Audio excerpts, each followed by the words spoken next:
Plus que jamais à l'avant-garde, les surréalistes portent leur révolution poétique et politique, sans concession, au cœur des tempêtes et des crises des années 30. Face à la montée des périls, le mouvement s'internationalise. De nouveaux membres le rejoignent, d'autres le quittent, avec fracas.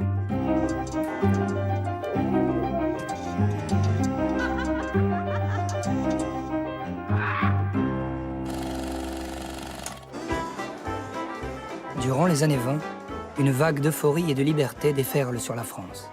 Ce sont les années folles, une époque de bouillonnement culturel et social. L'économie connaît un essor fulgurant.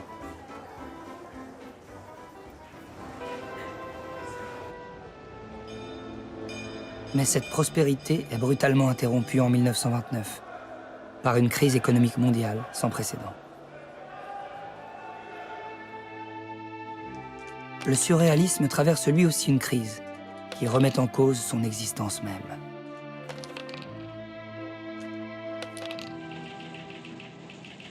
En écrivant le second manifeste du surréalisme, André Breton pense donner une nouvelle impulsion au mouvement, inscrivant son action tant dans le domaine artistique et intellectuel que politique.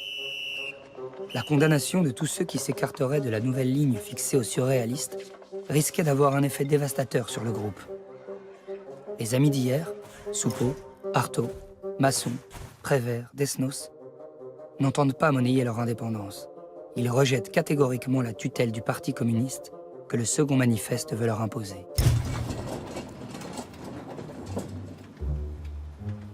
Les dissidents passent à l'ennemi, en rejoignant l'écrivain et philosophe Georges Bataille. Pour Bataille, les surréalistes ne seraient composés que d'emmerdeurs idéalistes. Il leur reproche un engagement de façade, purement théorique. Breton ne ferait que célébrer à distance la littérature de Sade, alors que lui l'applique dans sa fréquentation quotidienne des bordels. Quand Breton, devenu communiste, se réclame du matérialisme, Bataille riposte dans sa revue Documents. Il fait l'apologie d'un bas matérialisme. Il consacre des études aux formes et aux instincts les plus vils, à l'abject et à l'informe. Documents publie un article sur le gros orteil, illustré de photographies de Jacques-André Boiffard.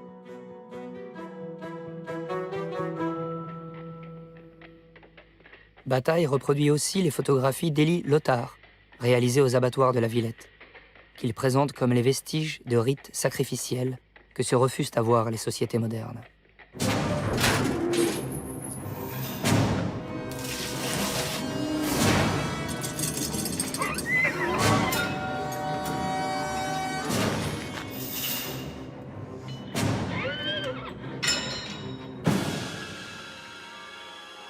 La revue Documents de Bataille s'affirme comme une véritable machine de guerre contre le surréalisme. Attaqué de toutes parts, Breton compte sur ses dernières recrues surréalistes pour démontrer que le mouvement n'a rien perdu de sa vivacité.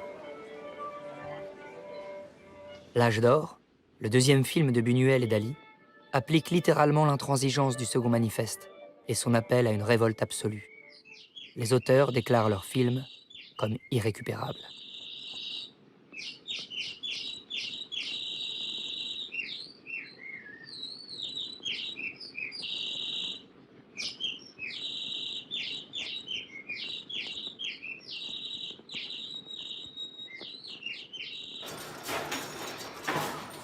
La première du film est interrompue par les membres de la Ligue des Patriotes et de la Ligue anti-juive, qui saccagent la salle de projection et vandalisent les œuvres de Harpe, Dali et Tanguy, exposées dans le foyer du cinéma.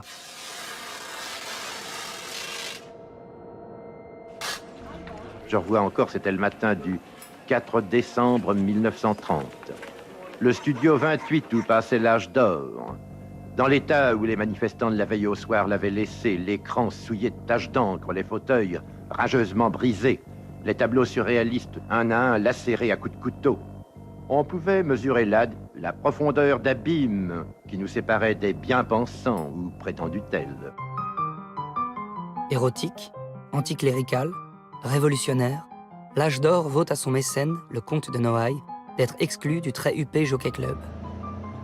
Pour éviter une possible excommunication, la mère du comte se rend à Rome pour implorer le pardon du pape. Le film est confisqué par la police. L'interdiction de projection ne sera levée que 50 ans plus tard, en 1981.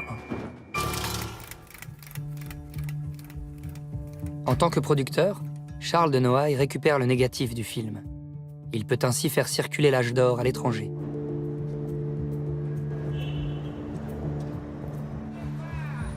Il le présente à Londres, grâce à l'ancienne maîtresse de Louis Aragon, l'héritière anglaise Nancy Kennard. Poétesse, modèle, éditrice, collectionneuse, militante, journaliste, elle symbolise une époque où adhésion à l'avant-garde et engagement politique étaient indissociables. Avec les surréalistes, elle engage une lutte contre le colonialisme et entame en 1931 un vaste recueil de textes, Negro Anthology. Les 155 auteurs sont noirs, blancs, femmes, hommes, sportifs, journalistes, anthropologues, historiens, écrivains, poètes, musiciens et militants. Cette anthologie révèle le caractère transnational des combats anticolonialistes et antiracistes. C'est une première. Allez, vas-y, lève la tête un peu. En France, le racisme ordinaire s'exprime le plus souvent par un humour trivial. Le blackface, en usage dans les music-halls, en est l'exemple le plus pathétique.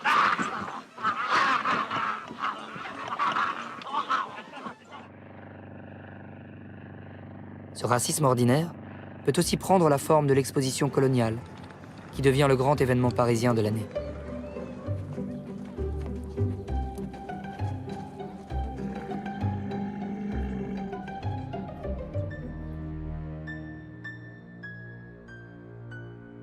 On y célèbre le bon sauvage, on y visite ces terrifiants zoos humains.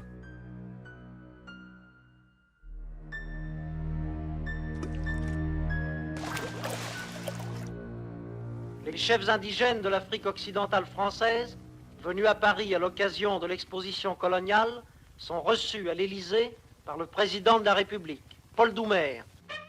L'exposition coloniale dresse l'inventaire des formes les plus sinistres de la colonisation.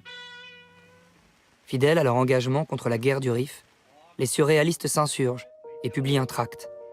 Ne visitez pas l'exposition coloniale. Ils organisent une contre-exposition, La vérité sur les colonies, qui dénonce les crimes et les méfaits du colonialisme.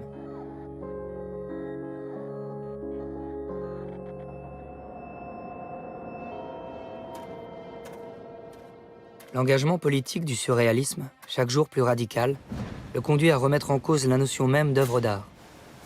Aragon imagine une exposition collective qui vise à dynamiter le génie artistique et ses productions. Il se souvient de Marx et Engels, pour qui, dans une société communiste, il n'y a plus de peintres, mais tout au plus des hommes qui, entre autres, font de la peinture.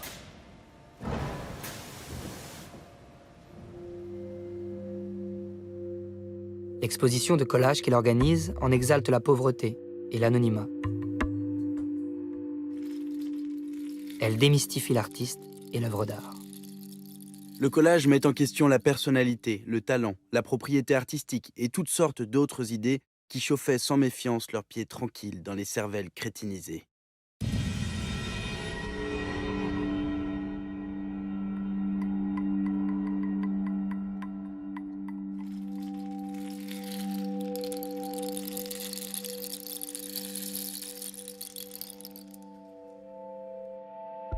Après les collages, les objets surréalistes s'imposent comme un autre défi au conformisme artistique.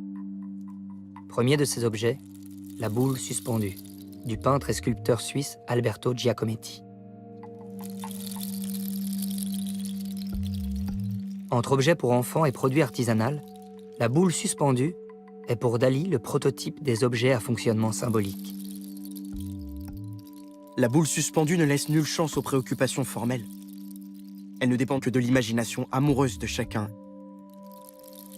La culture de l'esprit s'identifiera à la culture du désir.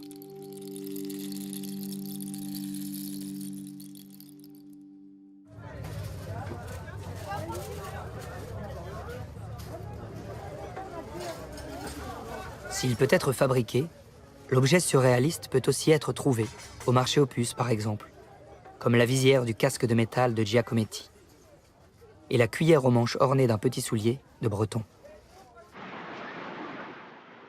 Certains objets peuvent aussi être achetés au rayon des quincailleries, comme le porte-bouteille que s'approprie Marcel Duchamp. Il l'enrichit d'une date, le signe, donnant ainsi naissance au ready-made, littéralement déjà fait.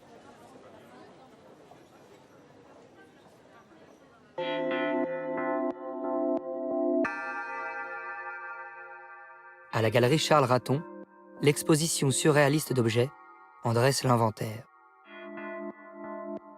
Dans les vitrines, sur les murs de la galerie, nulle trace du savoir-faire, du talent, du génie caractéristique de l'âge esthétique bourgeois. Les objets les plus ordinaires remplacent les œuvres d'art. Ils sont classés par catégorie. Au chapitre de l'objet naturel figure, entre autres, un tamanoir empaillé. Les objets sauvages comptent nombre de masques du Groenland ou de Nouvelle-Guinée.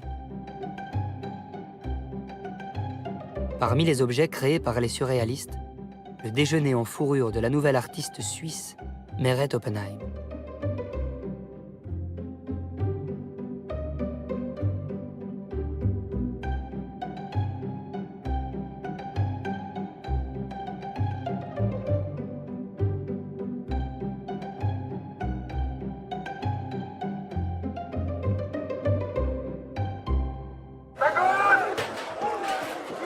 Après avoir démystifié l'artiste et l'œuvre d'art, Aragon jette sa propre poésie dans l'arène politique. La publication de son poème Front Rouge dans la revue Littérature de la Révolution mondiale témoigne de son allégeance sans réserve au combat révolutionnaire. Pliez les réverbères comme des fétus de paille.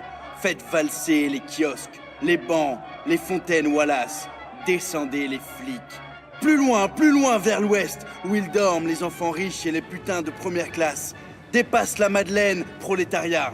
Que ta fureur balaie l'Élysée.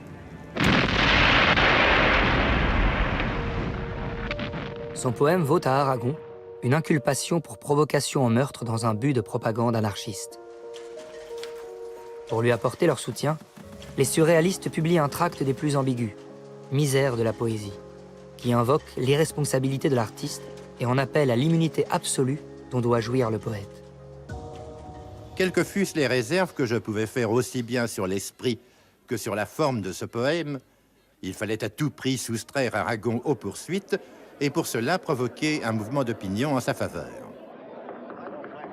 Sans surprise, Aragon réfute cette défense qui, insidieusement, lui dénie toute conscience politique. En accord avec le Parti communiste, il estime que le véritable militant doit répondre de ses actes et, s'il le faut, affronter la répression, encourir la prison. Délégué surréaliste à la Conférence internationale des écrivains révolutionnaires, qui se tient à Kharkiv, en URSS, Aragon cède aux pressions du parti. Il abjure l'idéalisme du second manifeste, son freudisme et ses sympathies trotskistes. C'est dans les colonnes de l'Humanité du 10 mars 1932 que les surréalistes découvrent que Louis Aragon a quitté le groupe.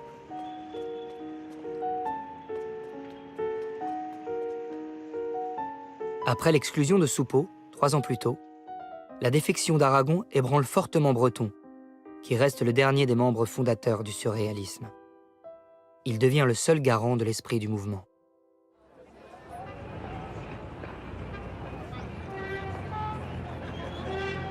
Si, dans les années 20, le crime de la syndicaliste anarchiste Germaine Berton, perpétré contre le directeur du mouvement d'extrême droite, la Ligue d'Action française, se voulait clairement politique, au début des années 30, celui des sœurs Papin ne l'est que par l'interprétation qu'en donnent les surréalistes. Christine et Léa Papin disent avoir assassiné le couple qui les employait uniquement parce qu'il exerçait sur elles une autorité tyrannique. Mais le quotidien communiste L'Humanité fait d'elles les victimes exemplaires de la lutte des classes. Pour Paul Éluard et Benjamin Perret, le geste criminel dont témoigne la sauvagerie des sœurs Papin confine au sublime. Le jour venu, Léa et Christine Papin rendirent sa monnaie au mal. Une monnaie de fer rouge. Elles massacrèrent littéralement leur patron, leur arrachant les yeux, leur écrasant la tête. Sorties toutes armées d'un chant de mal d'aurore.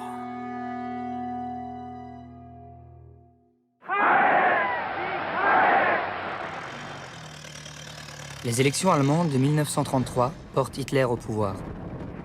L'angoisse et la menace que les fascismes allemands ou italiens font peser sur les démocraties conduisent André Breton et Georges Bataille à dépasser leurs querelles.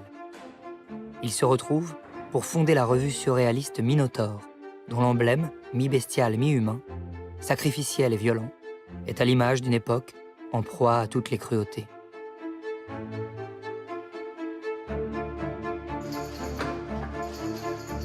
Picasso illustre la couverture du premier numéro. Avec Minotaure, le surréalisme entre dans son âge mythologique. Il est urgent de forger d'autres mythes face à ceux promus par les régimes totalitaires.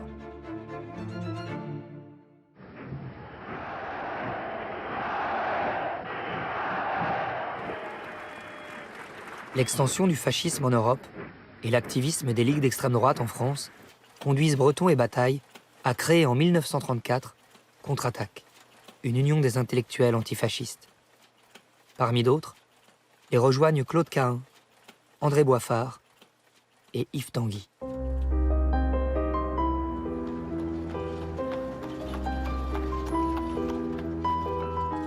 C'est au café Cyrano de la Place Blanche que les surréalistes débattent quotidiennement des développements politiques et artistiques du mouvement. Un jour de l'été 1934, une inconnue franchit la porte. André Breton est ébloui par cette femme qu'il trouve scandaleusement belle. Elle est peintre et décoratrice et se nomme Jacqueline Lamba. Elle gagne sa vie comme danseuse dans un ballet aquatique au Coliseum, une ancienne piscine transformée en music hall. Ils se marient 3 mois après cette première rencontre. Jacqueline s'engage pleinement dans le mouvement surréaliste. Elle inspire à André Breton l'amour fou. Après Nadja, son livre célèbre le hasard des rencontres par lesquelles se révèle un destin. La beauté convulsive sera érotique voilée, explosant fixe, magique circonstancielle, ou ne sera pas.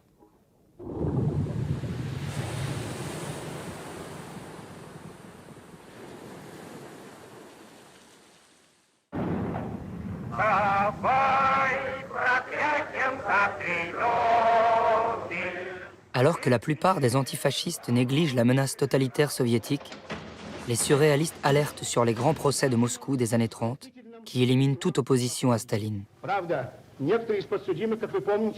Breton prend parti pour Trotsky, mis au banc du Parti communiste russe et condamné à l'exil. C'est dans ce contexte tendu qu'André Breton va croiser sur un trottoir parisien Ilya Ehrenburg, l'intellectuel et journaliste soviétique le plus en vue de la capitale. Je n'avais pas oublié certains passages de son livre intitulé « Vu par un écrivain de l'URSS », paru quelques mois plus tôt, où il était dit notamment « Les surréalistes veulent bien et du Hegel et du Marx et de la Révolution, mais ce qu'ils refusent, c'est de travailler. Ils ont leurs occupations. Ils étudient par exemple la pédérastie et les rêves. Ils s'appliquent à manger qui a un héritage, qui la dot de sa femme, etc. » Après m'être nommé, je le souffletai à plusieurs reprises, tandis qu'il essayait piteusement de parlementer sans même lever la main pour protéger son visage. Les gifles infligées à Ehrenburg sonnent comme le clap de fin de la relation entre le surréalisme et le Parti communiste.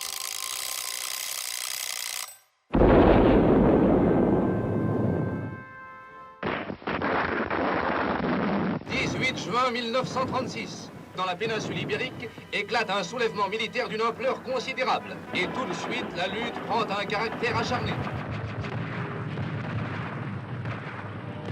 À nouveau, comme après la Première Guerre mondiale, les surréalistes font face à un conflit majeur.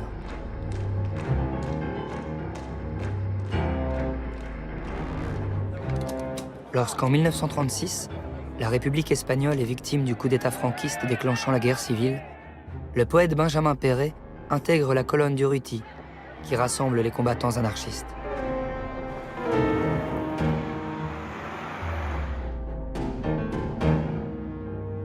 André Masson, qui vit alors en Espagne, réalise des illustrations de combats pour les publications anarchistes et conçoit des drapeaux pour les bataillons anglais des brigades internationales. Jamais la lutte n'a été au départ plus circonscrite entre les forces d'obscurantisme et d'oppression d'une part, et d'autre part tout ce qui pouvait être volonté de libération, d'émancipation de l'homme. Le fascisme s'invite au cœur du surréalisme parisien. Pour avoir évoqué de manière équivoque Hitler et Franco, Dali est sommé de clarifier ses propos. Le procès de Dali, qui a pour cadre l'appartement de Breton au 42 rue Fontaine, tourne à la farce. Dali se défend. Sa fascination pour Hitler n'a rien de politique. C'est, dit-il, que la mollesse de cette chair hitlérienne comprimée sous la tunique militaire provoque en lui un état d'extase gustatif, laiteux, nutritif et wagnérien. Quant à sa toile représentant Lénine cul nu, elle lui a été inspirée par un rêve. S'adressant directement à Breton, il ajoute « Si donc ce soir, André Breton, je rêve que je te sodomise, demain je nous peindrai dans nos meilleures positions, avec le plus grand luxe de détails. » C'en est trop pour Breton, qui prononce son exclusion. Dali l'implore, promettant qu'il n'a rien contre le prolétariat. Médusé par la bouffonnerie de Dali, le groupe suspend l'exclusion. Moi, je me suis révolté contre deux pères. L'un, c'était Pablo Picasso, et l'autre, André Breton. Alors, je me suis révolté contre leur autorité, l'un dans le domaine spirituel et Picasso dans le domaine esthétique. Pour ses collaborations avec le monde de la mode et de la publicité, les surréalistes l'accablent du surnom infamant Davida Dollar. Je dois dire que l'anagramme d'André Breton, Davida Dollar, m'a rendu immédiatement service parce que je gagnais déjà assez d'argent, mais depuis, cet anagramme, c'était une véritable diarrhée d'or qui a tombé sur ma tête et qui continue à déferler sur ma personnalité.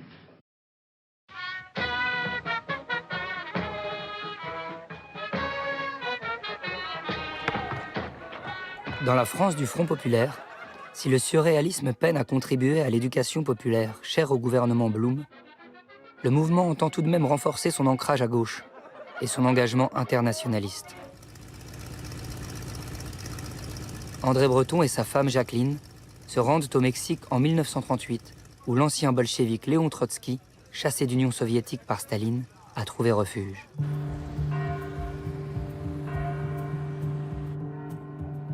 Trotsky et son épouse Natalia Sedova sont hébergés à Mexico par le couple d'artistes Diego Rivera et Frida Kahlo. Breton souhaite fédérer artistes et écrivains engagés contre les totalitarismes.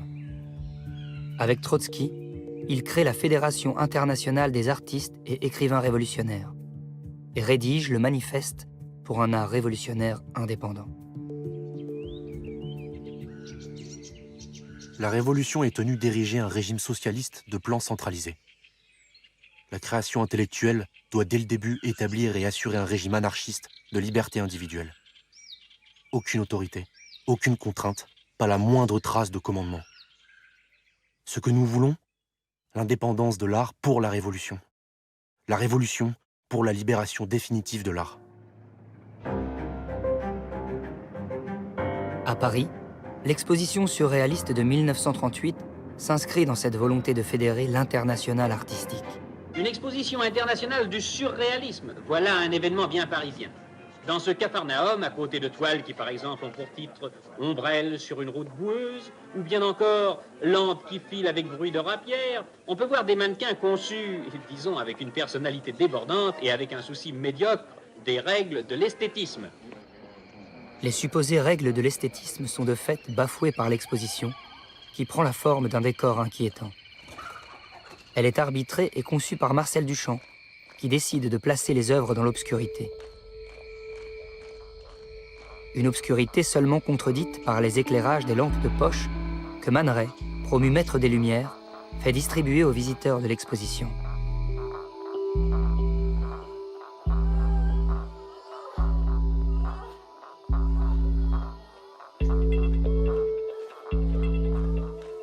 Par un long couloir où l'accueillaient des mannequins parés par les peintres surréalistes, le visiteur accédait à une vaste salle dont le plafond était chargé de 1200 sacs à charbon, encore tout enduits de leur poussière.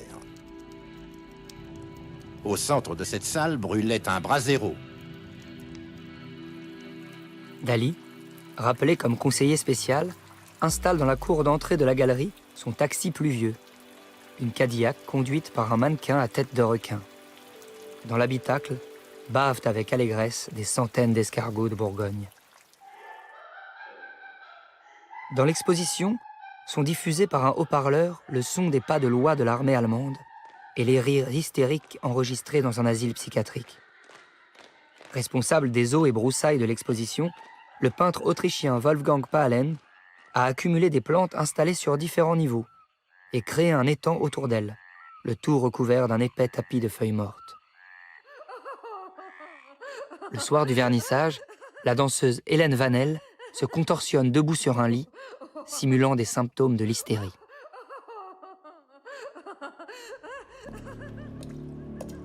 Rassemblant des artistes issus de 14 pays différents, l'exposition atteste de l'internationalisation du surréalisme. Avant Paris, d'autres villes avaient accueilli des expositions internationales du surréalisme.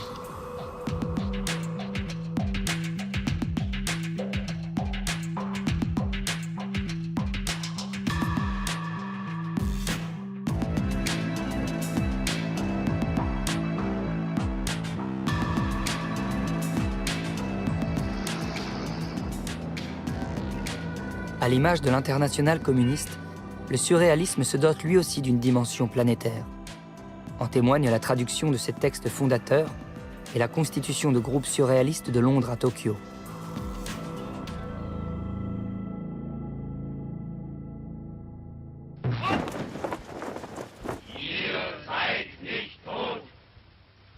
L'unité de l'Europe des années 30 se fragilise devant la montée des courants ultranationalistes.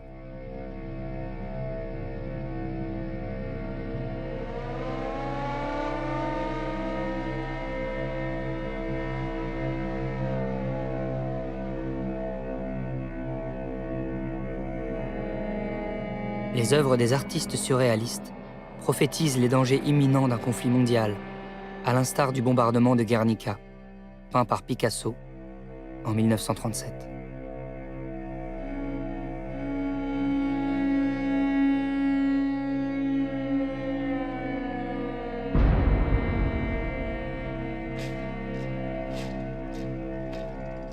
Dès la déclaration de guerre, le 3 septembre 1939, les autorités françaises traquent les ressortissants allemands, considérés comme suspects, quelle que soit leur couleur politique. Max Ernst et le peintre Hans Bellmer sont internés au camp des Milles, près d'Aix-en-Provence.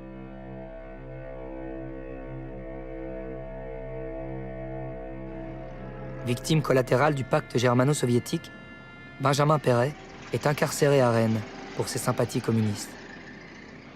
Sinistre époque. J'étais soumis à un régime de haute surveillance, sans aucune communication avec l'extérieur, sans lecture, livré entièrement à la bestialité des gardiens. Je n'avais d'autre ressource que de marcher de long en large dans ma cellule, puis de m'étendre sur le plancher, car le lit, si on peut appeler cette grille un lit, m'était interdit pendant le jour.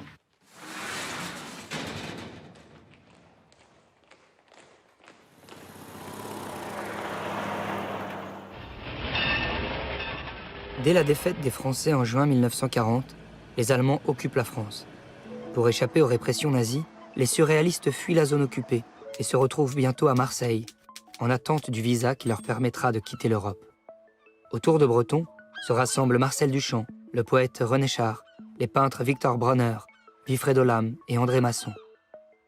Tous comptent sur le journaliste américain Varian Fry, qui a reçu comme mission de son gouvernement d'exfiltrer hors de l'Europe intellectuels, scientifiques et artistes persécutés.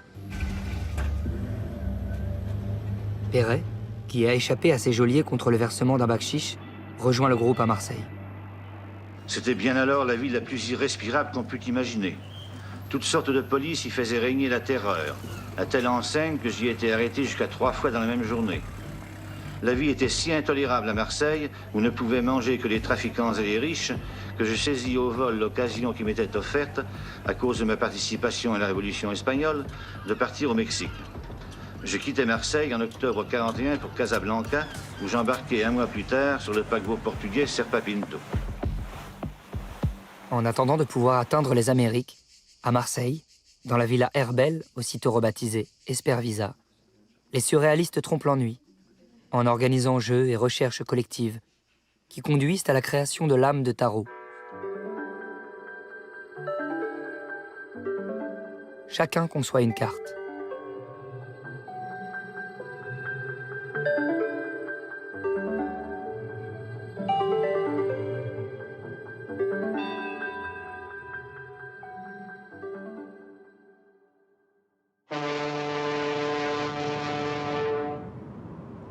Le 25 mars 1941, Breton embarque enfin à destination de New York.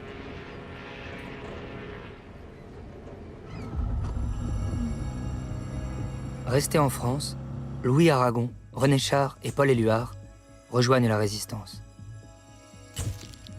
Robert Desnos, membre du réseau Agir, est arrêté la dernière année de la guerre et sera déporté au camp de Theresienstadt, où il décédera.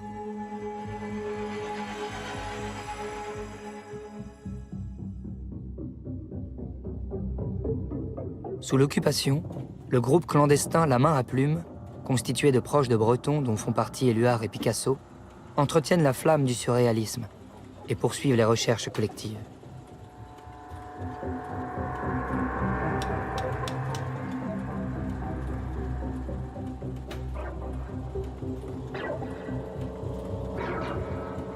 Dans ce groupe, on compte de nombreux étrangers et juifs, dont beaucoup périront, victimes de la persécution nazie.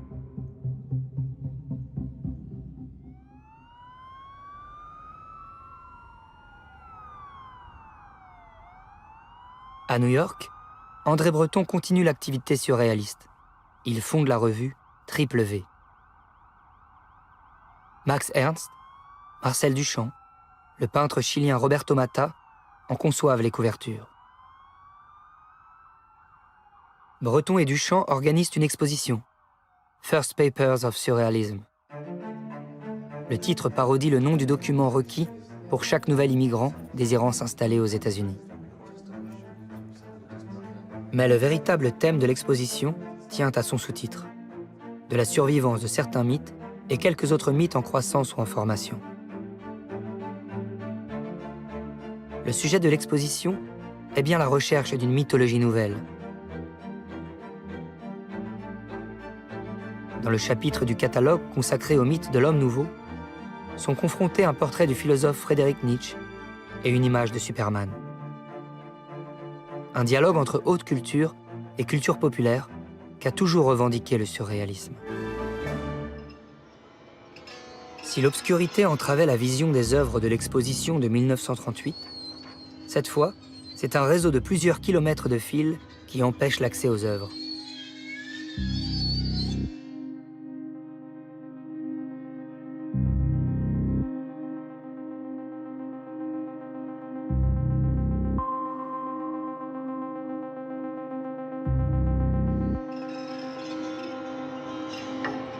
Les innovations formelles, l'engagement politique du surréalisme attirent à lui les peintres de la jeune école de New York, parmi lesquels Mark Rothko ou Jackson Pollock.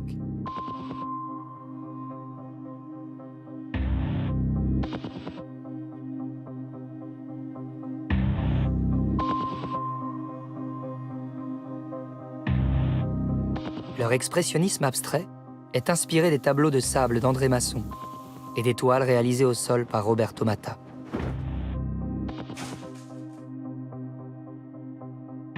Max Ernst se pose en précurseur du dripping de Jackson Pollock. Einen Topf mit Farbe anfüllt, eine Blechkanne mit Farbe anfüllt und da unten ein Loch hineinmacht und sie dann mit Fäden befestigt, 3 Fäden befestigt und schwingen lässt und da auf der Leinwand sehr überraschende Linien hervorzaubern kann. Ich glaube, ich habe das Recht zu sagen, dass aus dieser Lehre, die ich diesem jungen Maler gegeben habe, eine gewisse Kunstrichtung entstanden ist, die man jetzt Action Painting nennt.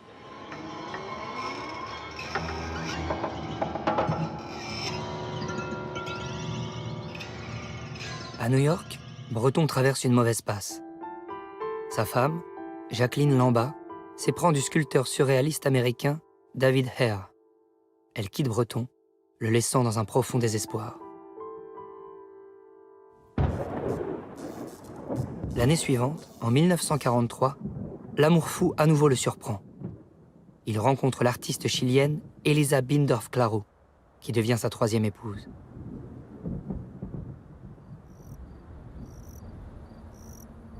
Ensemble, ils se rendent au Nouveau-Mexique, puis au Québec.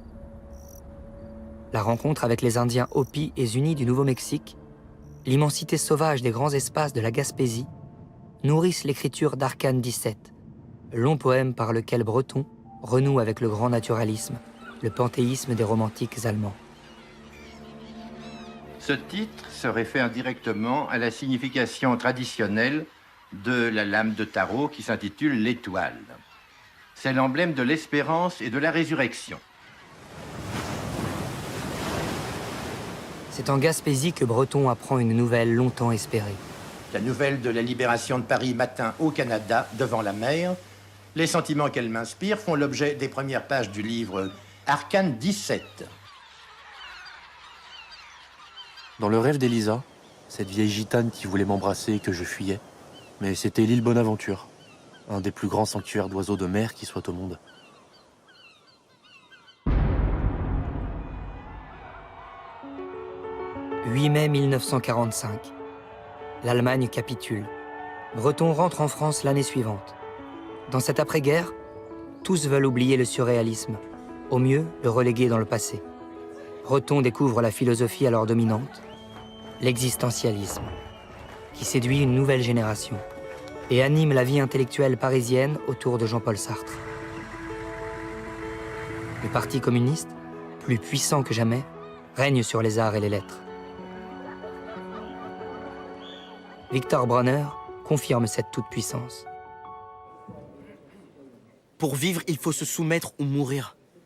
On ne peut ni publier, ni exposer sans Aragon et surtout Éluard, qui est un énorme monsieur. La vie est devenue plus difficile que jamais.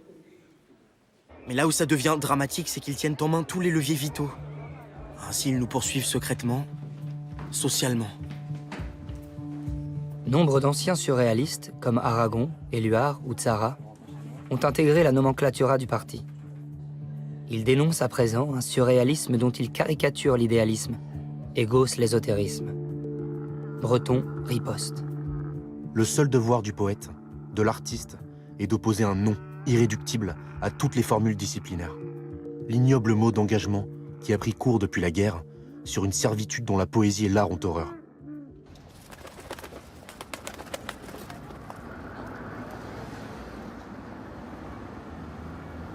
Pour démontrer la vitalité du surréalisme, Breton organise en 1947 une exposition à la Galerie Mag.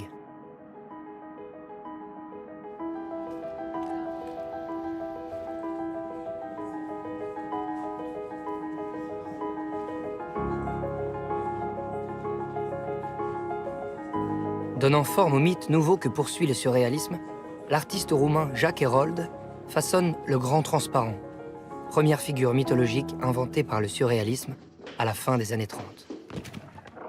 L'exposition est ponctuée des bruits les plus étranges.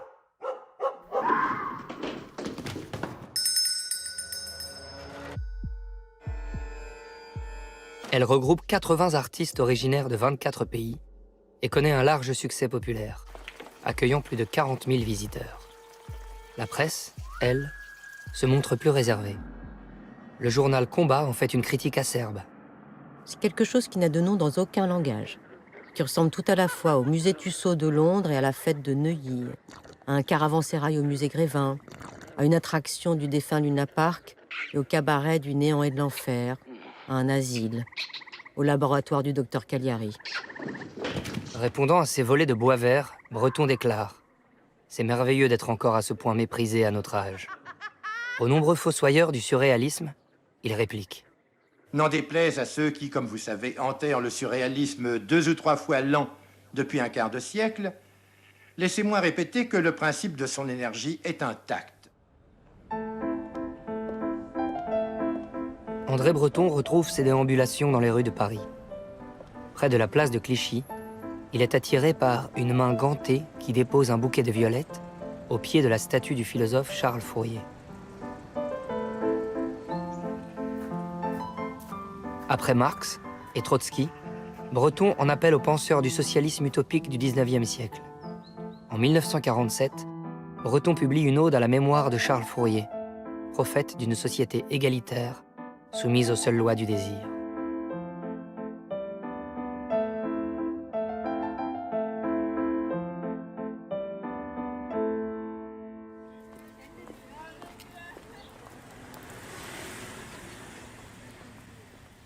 La même année, fidèles à leur engagement anticolonialiste, les surréalistes signent le tract « Liberté est un mot vietnamien », qui dénonce la campagne militaire menée par les forces françaises en Indochine.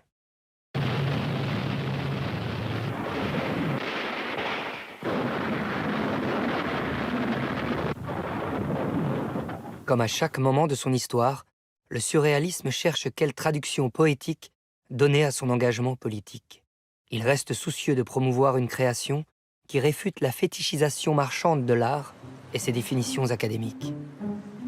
En 1947, lorsque le peintre Jean Dubuffet, ancien familier de l'atelier d'André Masson, entreprend de rassembler une collection d'art brut au sous-sol de la galerie de Rouen, il bénéficie du plein soutien de Breton et des surréalistes. L'art brut, que produisent aliénés et marginaux, entretient le feu sacré d'un art affranchi de toute règle.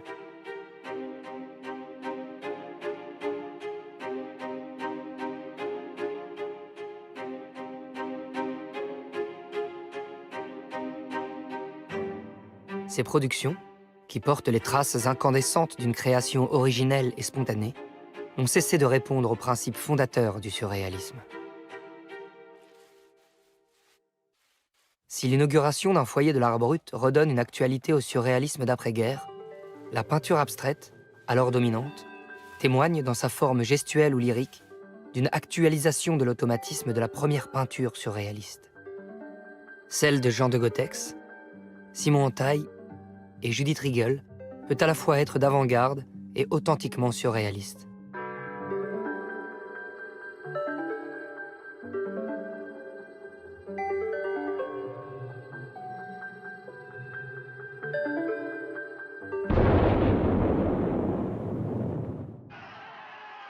« 1956. Les étudiants hongrois se regroupent à Budapest, au pied de la statue d'un poète révolutionnaire, et mettent à bas celle de Staline. Ils déclenchent l'insurrection de Budapest, qui est écrasée dans le sang par les chars soviétiques.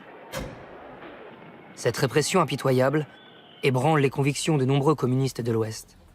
Les surréalistes, eux, réagissent par un tract, Hongrie, soleil levant, dénonçant un régime voué à la mort policière et la connivence du Parti communiste français et de son dirigeant, Maurice Thorez. La ruse suprême de l'époque moderne, c'est que les assassins d'aujourd'hui se sont assimilés le rythme de l'histoire, et que c'est désormais au nom de la démocratie et du socialisme que la mort policière fonctionne en Algérie, comme en Hongrie. Une nouvelle génération de surréalistes reprend le flambeau de la vigilance politique. Jean Schuster, journaliste et poète, engage le surréalisme dans la Déclaration des 121, qui proclame le droit à l'insoumission des appelés à la guerre d'Algérie.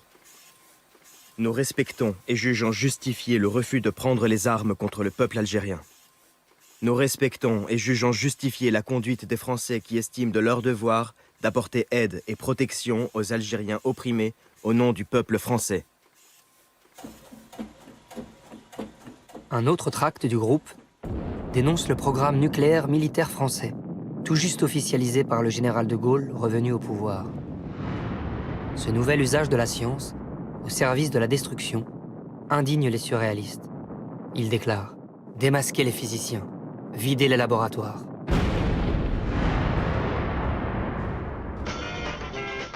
On les appelle les beatniks.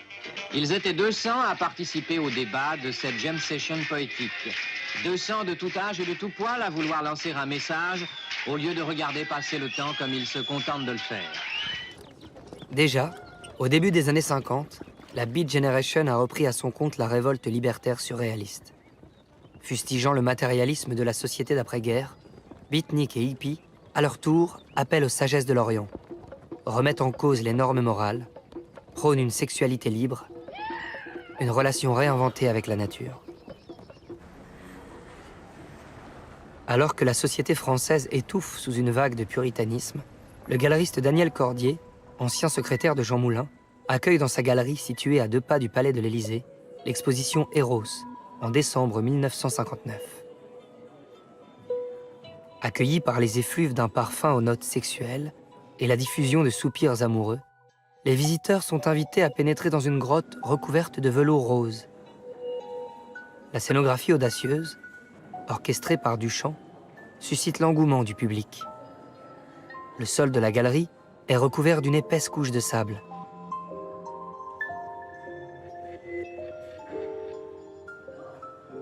Pour accéder aux salles suivantes de l'exposition, les visiteurs doivent forcer une chambre à air gonflée afin de pénétrer dans un labyrinthe qui évoque un vagin.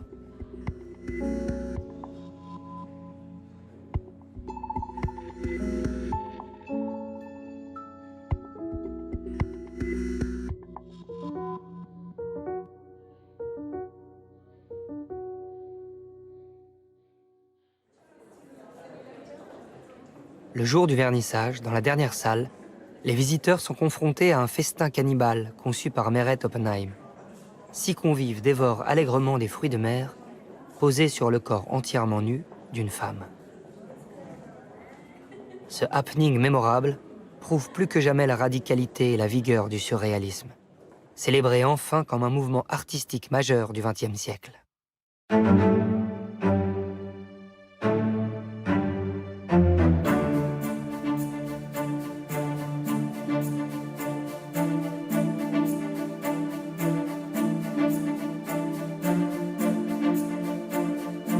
Dans cette période des 30 Glorieuses, la France succombe aux plaisirs égoïstes de l'ultra-consumérisme. Les surréalistes partagent les analyses du philosophe allemand Herbert Marcuse, qui instruit le procès de cette nouvelle société de consommation. Marcuse met en lumière la nature répressive de la société industrielle avancée, dénonce un progrès technologique qui a trahi ses promesses de libération pour devenir l'agent d'une aliénation. Le groupe organise le 7 décembre 1965 à Paris, dans la galerie L'Œil, la 11e et dernière exposition internationale du surréalisme, l'écart absolu. Elle répond à la dérive fatale de la société d'après-guerre, étourdie par une forme d'extase consumériste. La figure centrale de l'exposition, le consommateur, en résume les enjeux. Elle se présente avec en guise d'estomac une machine à laver, à l'intérieur de laquelle sont brassés des journaux. Un réfrigérateur lui sert de colonne vertébrale. L'exposition intègre des œuvres du peintre haïtien Hervé Télémaque et de l'artiste allemand Konrad Klapek.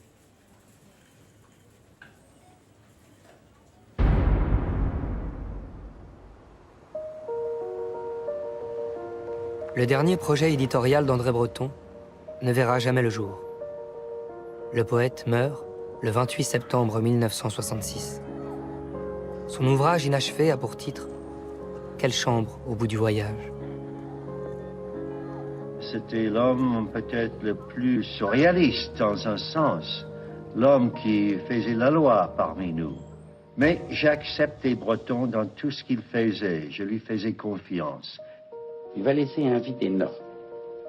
C'est-à-dire que quand Breton est mort, eh bien, il manquera quelque chose, la pureté. Le surréalisme, qui a été créé par André Breton, qui s'est développé autour d'André Breton, n'avait d'existence que par rapport à lui.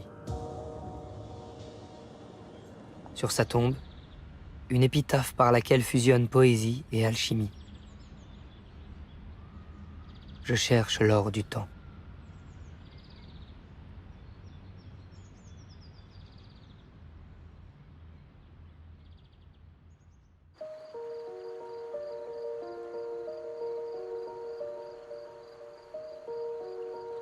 Avec la mort d'André Breton, c'est le surréalisme en tant que mouvement structuré qui disparaît. Mais il continue d'inspirer artistes et poètes, pour lesquels changer la vie et transformer le monde sont un seul et même but.